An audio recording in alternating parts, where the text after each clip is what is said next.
ជួបមកផាកញ្ញាដកម៉ៃសុបិនមួយថ្ងៃ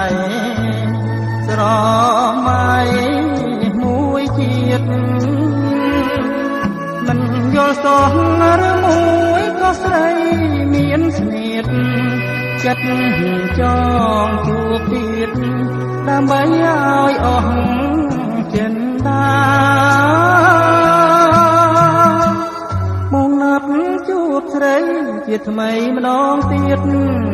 តែងខ្លួនយ៉ាងស្អាតជួបស្រស់កញ្ញា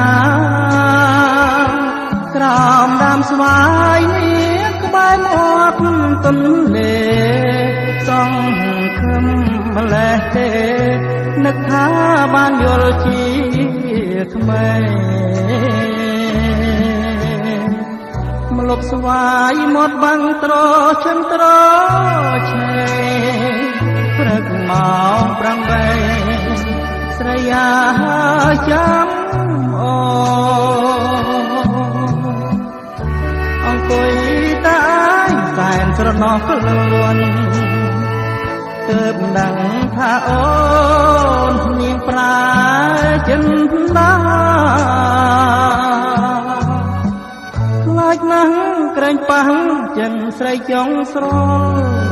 ឲ្យបងអំពលជាច្រើនមកថា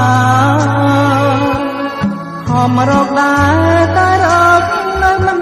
បានឡើយអូយចិត្តតកអើយមិនឡើយអ្នកសំណាម្លេះ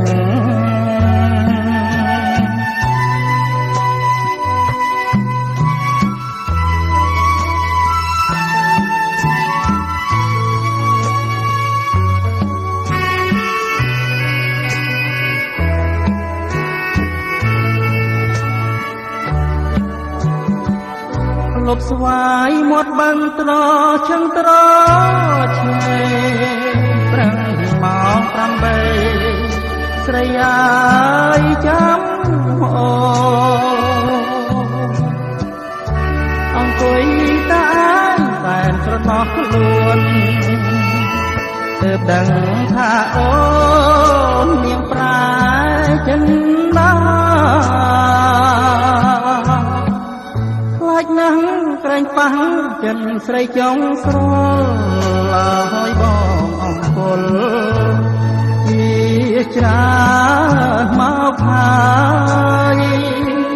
ខំរកដែរតែរកនៅមិនបានឡើយអូយចិត្តតកអើយមិនឡើយអ្នកសំណា